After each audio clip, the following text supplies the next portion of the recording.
Welcome to real TV news. बिस्मिल्लाहिर्रहमानिर्रहीम। अस्सलामुअलैकुम। आज के न्यूज़ में हम बात करने जा रहे हैं चाइना और इंडिया के दरमियान बढ़ते हुए तनाज़ों की। दोनों मुल्कों के रिलेशंस पहले ही काफ़ी टेंस चल रहे थे, लेकिन अब एक नई डेवलपमेंट ने सिचुएशन को और सीरियस बना दिया है। रीसेंट रिपोर्ट्स के मुताबिक इंडिया ने एक चाइनीज सिटीजन को वीजा इशू करने के बावजूद कस्टडी में ले लिया है। इंडियन सिक्योरिटी एजेंसीज का कहना है कि ये Chinese traveller Jammu and Kashmir गया था और वहां उसके मोबाइल से ऐसी सर्चेज मिली हैं जो उनको सस्पिशियस लग रही हैं, जैसे आर्टिकल 370 और आर्मी डिप्लॉयमेंट से रिलेटेड इन्फॉर्मेशन। इंडियन एजेंसीज का क्लेम है कि ये शख्स लद्दाख और फिर कश्मीर में बिना प्रॉपर परमिशन के एंटर हुआ। उसका मूवमेंट न्यू दिल्ली, जयपुर, सारनाथ और फिर कश्मीर तक रहा। एजेंसीज ने उसके मोबाइल से डेटा रिकवर करके ये कहा कि वो कई सेंसिटिव प्लेसेस पर गया और इसी वजह से उन्होंने अरेस्ट किया।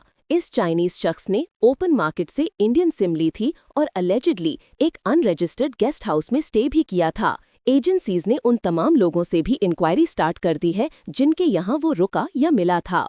इंडियन मीडिया का एक हिस्सा इस बात को एस्पियोनाज का एंगल दे रहा है, लेकिन दूसरी तरफ चाइना ने इस अरेस्ट पर काफी स्ट्रॉन्ग डिप्लोमेटिक रिएक्शन दिया है। चाइना का कहना है कि उनके सिटीजन ने अगर कोई वीजा वायोलेशन की है तो इंडिया उसे डिपोर्ट कर दे, लेकिन बेजा हरासमेंट या रफ ट्रीटमेंट कभी एक्सेप्ट नहीं किया जाएगा। चाइना ने इंडिया से कॉन्सुलर एक्सेस की ऑफिशियल डिमांड की है और साथ ही वार्निंग भी दी है कि उनके सिटीजन को जरा सी नुकसान पहुंचा तो वो इसे अनएक्सेप्टेबल समझेंगे। चाइना पीछे से एक्टिव डिप्लोमेटिक कम्युनिकेशन में लगा हुआ है और वो चाहते हैं कि मसला पीसफुली हैंडल हो जाए।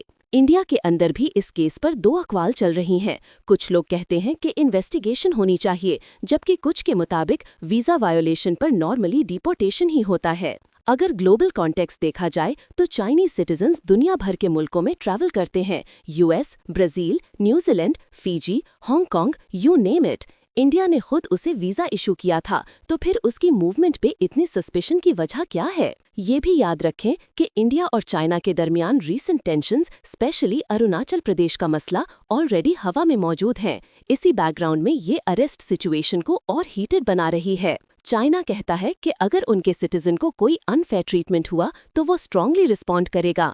इंडिया में हजारों लोग बिजनेस और एजुकेशन के लिए चाइना ट्रैवल करते हैं और अगर ये मैटर एस्केलेट होता है तो इसका असर दोनों तरफ पर हो सकता है। चाइना अपने सिटीजन्स के मामलात में बहुत स्ट्रिक्ट और सेंसिटिव होता है, स्पेशली क्योंकि उनके रूल्स जैसे वन चाइल्ड पॉलिसी की वजह से हर इंडिविजुअल उनके लिए अहम होता है। इसलिए वो हर केस में इमीडिएट एक्सप्लेनेशन मांगते हैं।